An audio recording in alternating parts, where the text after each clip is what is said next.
पंचतंत्र की कहानियों में आपका स्वागत है।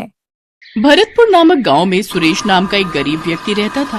वो दिन भर हाथ से चक्की चलाकर आटा पीसता, तब जाकर उसके घर का चूल्हा जलता। घर में उसकी पत्नी उमा और 5 साल की बेटी मोनी थी। उसकी पत्नी उमा हमेशा उसे गरीबी के ताने दिया करती थी। बस सारी जिंदगी चक्की चलाते रहना और कुछ काम तो तुम्हें आता ही नहीं। अरे जब पति काम से थका हारा घर लौटता है तो उसकी बीवी को उसे चाय पानी के लिए पूछना चाहिए, ना कि आते ही चिकचिकबाजी शुरू कर देनी चाहिए। आए बड़े जैसे कि कोई अंबानी हो ना, जो नोटों की गड्डी लाकर मुझे दे रहे हो। 3 दिन से चावल खाने का मन है मेरा, लेकिन पति आटा चक्की चलाने वाला क्या मिला, मानो चावल से तो रिश्ता ही छूट गया मेरा। बाबा ये लो पानी। ला मेरी बिटिया, जुग जुग जियो। सुरेश के घर ये रोज का काम था। उसकी पत्नी हमेशा पैसों के लिए उसको ताने देती। एक दिन सुरेश बड़ी मेहनत से आटा पीस रहा होता है कि तभी एक तेज आंधी तूफान आता है और उसका सारा आटा अपने साथ हवा में उड़ा कर ले जाता है। ए आंधी, रुक रुक रुक रुक जरा, तुझे तो मैं बताता हूँ। सुरेश उस आंधी के बवंडर के पीछे पीछे दौड़ने लगा। कुछ देर बाद वो बवंडर एक पर्वत पर आकर रुक गया। ए आंधी, मेरा आटा मुझे लौटा दे। मैं अपने ग्राहकों को क्या जवाब दूंगा? मुझ गरीब को क्यों परेशान कर रही है? तभी उस आंधी में से एक औरत का चेहरा नजर आने लगा, लेकिन आटा तो सारा उड़ गया। मुझे नहीं पता, तू कुछ भी कर, लेकिन वो आटा तू मुझे जल्द से जल्द लौटा दे। वो आटा तो मैं तुम्हें अब नहीं लौटा सकती, लेकिन मेरे पास तुम्हें देने के लिए कुछ है। तभी उस घूमते हुए आंधी के बवंडर से एक पीतल का टिफिन बाहर निकला। अरे ये क्या है? ये एक जादुई टिफिन है। इससे तुम जो भी मांगोगे वो तुम्हें मिल जाएगा। ये तुम्हारी सभी मांगे पूरी करेगा, लेकिन इसके लिए तुम्हें पहले ये मंत्र बोलना होगा।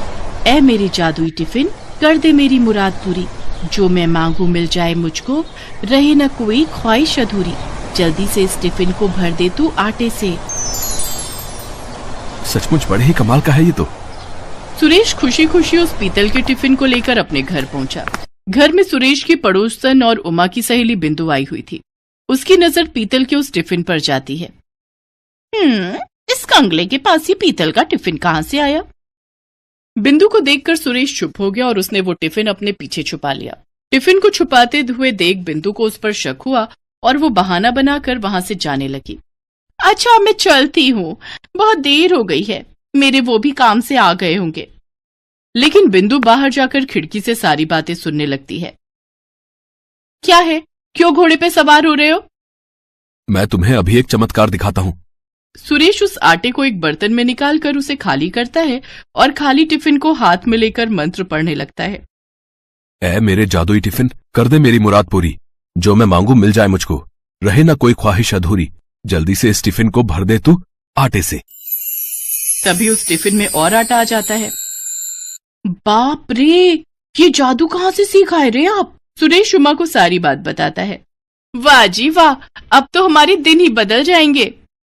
हाँ, आटा भी आ जाएगा और चक्की चलाकर मेहनत भी नहीं करनी पड़ेगी।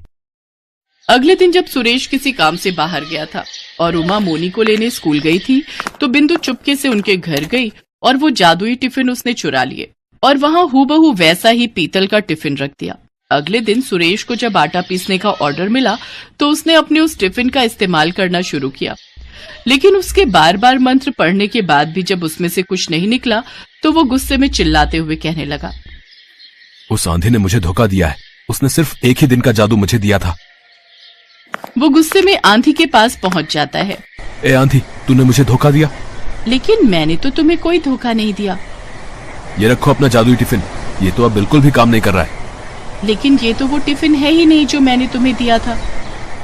अच्छा, तो क्या अब मैं तुमसे झूठ बोल रहा हूँ? तभी उस आंधी ने अपने जादू से एक बड़ा टिफिन निकालकर उसको दे दिया। ये बड़ा जादुई टिफिन है, तुम इसमें जितना चाहो उतना आटा मांग सकते हो, लेकिन इसको इस्तेमाल करते वक्त तुम्हें ये मंत्र पढ़ना है। ऐ मेरे बड़े जादुई टिफिन, कर दे मेरी मुराद पूरी। जो मैं मांगू मिल जाए मुझको, रहे न कोई ख्वाहिश अधूरी। जल्दी से इस बड़े टिफिन को भर दे तू आटे से। तभी वो बड़ा सा टिफिन आटे से भर जाता है। सुरेश उस भरे हुए बड़े टिफिन को सर पर उठाकर घर लौट आता है। बिंदु उसे आते हुए देख लेती है। हैं, इतना बड़ा टिफिन? लगता है ये भी पूरा आटे से भरा हुआ है। अब तो मुझे इसे भी चुराना ही होगा। घर आकर सुरेश उमा को फिर से सारी बात बताता है। सच में जी, ये तो बहुत बड़ा टिफिन है, अब तो हमारी कमाई खूब होगी। हाँ उमा, जितना पहले मैं महीने भर में जाकर कमाता था उतना अब मैं एक दिन में कमाऊंगा और मैं खुद का आटे का बड़ा सा गोदाम खोलूंगा। हाय, मुझे तो अभी से ही सोच सोच कर खुशी हो रही है। तनी एक बार हमको भी तो जादू दिखाओ ना। सुरेश ने उस बड़े टिफिन के आटे को कनस्तर में डाला और मंत्र पढ़ने लगा। ऐ मेरे बड़े जादुई टिफिन, कर दे मेरी मुराद पूरी, जो मैं मांगू मिल जाए मुझको, रहे ना कोई ख्वाहिश अधूरी, जल्दी से इस बड़े टिफिन को भर दे तू आटे से।